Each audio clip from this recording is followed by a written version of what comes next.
संक्रमित जिल्लाबाट या उपत्यका बाहिरबाट या विदेशबाट आएका हाम्रा आफन्तहरू होस् या यहाँ भालमा बस्ने विद्यार्थीहरू होस्, जोसुकै होस्, उहाँहरूलाई सुरक्षित रूपमा क्वारेन्टाइनमा राख्नुपर्छ।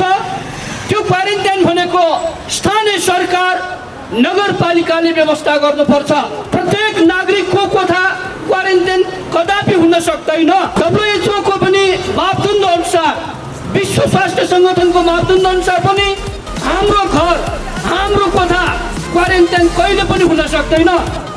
यदि हामीले क्वारेन्टाइन बनाउनु खोज्यो भने यो संक्रमण समुदायमा पुग्नेछ र यो महामारीको रूप कीर्तिपुरमा लिनेछ।